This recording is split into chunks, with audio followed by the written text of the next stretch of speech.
നമസ്കാരം. ഹമാസ് തലവൻ ഇസ്മായിൽ ഹനിയയുടെ കൊലപാതകത്തെ തുടർന്ന് ഇസ്രായേലിനെതിരെ യുദ്ധം പ്രഖ്യാപിച്ച ഇറാൻ്റെ നടപടിയുടെ പശ്ചാത്തലത്തിൽ ഗൾഫ് മേഖലയിൽ സൈനിക സംവിധാനം ശക്തമാക്കി അമേരിക്ക.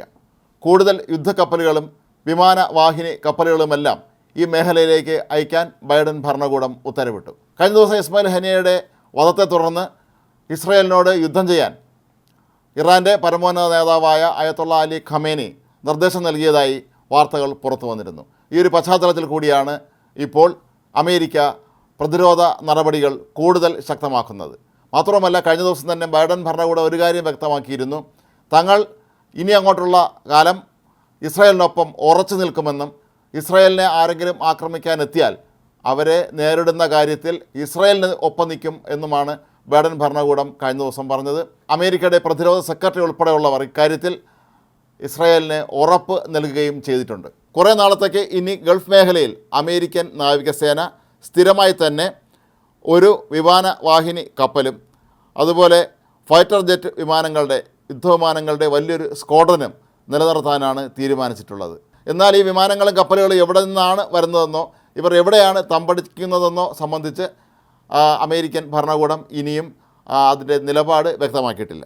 മാത്രമല്ല, കൂടുതൽ മിസൈൽ സംവിധാനങ്ങൾ യൂറോപ്യൻ മേഖലയിലേക്കും അതുപോലെ ഗൾഫ് മേഖലയിലേക്കും എല്ലാം വിന്യസിക്കാൻ അമേരിക്കൻ പ്രതിരോധ സെക്രട്ടറി ലോയിഡ് ഓസ്റ്റിൻ നിർദ്ദേശം നൽകുകയും ചെയ്തു.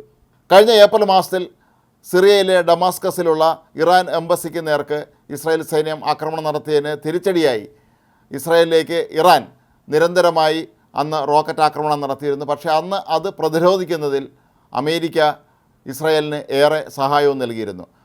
അതുപോലെ തന്നെ ഇനിയും ഇത്തരത്തിലുള്ള ആക്രമണം ഉണ്ടായാൽ അമേരിക്ക ഇസ്രായേലിനൊപ്പം നിന്ന് അവരെ ശക്തമായി നേരിടും എന്ന് തന്നെയാണ് ജോ ബൈഡൻ കഴിഞ്ഞ ദിവസം നെതന്യാഹുവുമായുള്ള ഫോണിൽ സംസാരിക്കുമ്പോൾ വ്യക്തമാക്കിയത്. മാത്രമല്ല, ഹിസ്ബുള്ളയുടെ ഭാഗത്തു നിന്നും ഹൂതിയുടെ ഭാഗത്തു നിന്നുമെല്ലാം ഇപ്പോൾ ഇസ്രായേൽ ആക്രമണ ഭീഷണി നേരിടുന്നുണ്ട്.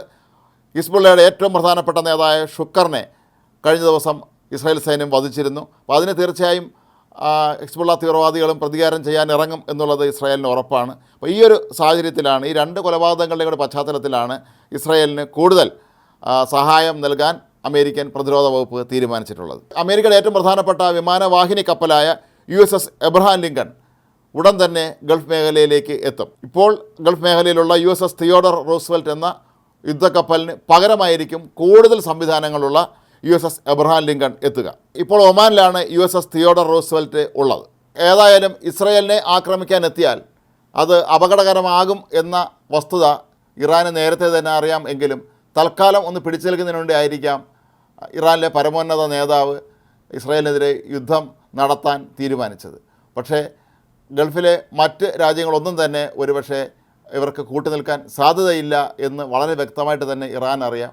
അതുകൊണ്ട് തന്നെ ഗൾഫിലെ മിക്കവാറും എല്ലാ രാജ്യങ്ങളിലും അമേരിക്കയ്ക്ക് സൈനിക താവളങ്ങളുണ്ട്. അവരുടെ പലരുടെയും സംരക്ഷണം അമേരിക്കൻ സൈന്യമാണ് ചെയ്യുന്നത്. അതുകൊണ്ട് തന്നെ ഗൾഫ് മേഖല കേന്ദ്രീകരിച്ച് ഇറാനിലേക്ക് അതിശക്തമായ തോതിൽ ആക്രമണം നടത്താൻ അമേരിക്കയ്ക്ക് കഴിയും എന്നുള്ള ഉത്തമ വിശ്വാസം ഇറാനുണ്ട്. അതുകൊണ്ട് തന്നെ ഈ ഭീഷണി ഒരുപക്ഷെ അത് വെറുതെ ഓലപ്പാമ്പ് കാട്ടി പേടിപ്പിക്കുന്നത് പോലെ ആകാൻ സാധ്യതയുള്ളൂ എന്നാണ് പൊതുവെ കരുതപ്പെടുന്നത്. എങ്കിലും ഇറാനെ സംബന്ധിച്ച് അവർക്കേറ്റ കനത്ത തിരിച്ചടി അപമാനവും ഇത് തൽക്കാലം അവർക്കൊരിക്കലും ക്ഷമിക്കാൻ കഴിയുന്നതല്ല എന്ന് ഇസ്രായേലിനും അമേരിക്കയ്ക്കും നന്നായിട്ടറിയാം. ഹമാസിൻ്റെ ഏറ്റവും പ്രധാനപ്പെട്ട നേതാവിനെ ഇറാനിൽ വെച്ച് തന്നെ വധിക്കുക എന്ന് പറയുന്നത് ഇറാനെ സംബന്ധിച്ച് അങ്ങേറ്റം അപമാനകരമാണ്. പ്രധാനമായും അവരുടെ തന്നെ സൈന്യത്തിൻ്റെ ഗസ്റ്റ് ഹൗസിൽ താമസിച്ചിരുന്ന ഹമാസ് തലവനെയാണ് വധിച്ചത്. ഒരുപക്ഷെ ഇനി അങ്ങോട്ടുള്ള ദിവസങ്ങളിൽ വീണ്ടും ഇറാൻ പഴയതുപോലെ അവരുടെ അനുയായികളായ ഹിസ്ബുള്ളയെയും ഹമാസിനെയും ഹൂതിയുമെതിരെയൊക്കെ ഉപയോഗിച്ചുള്ള പരോക്ഷ യുദ്ധം തന്നെയായിരിക്കും നടത്തുക. നേരിട്ട് യുദ്ധം ചെയ്യാൻ ഇറാൻ ഇറങ്ങിയാൽ അത് അവർക്ക് വലിയ കനത്ത തിരിച്ചടി തന്നെ ആകും എന്ന് ഇറാൻ നേതാക്കൾക്ക് നന്നായിട്ട് അറിയുകയും ചെയ്യാം.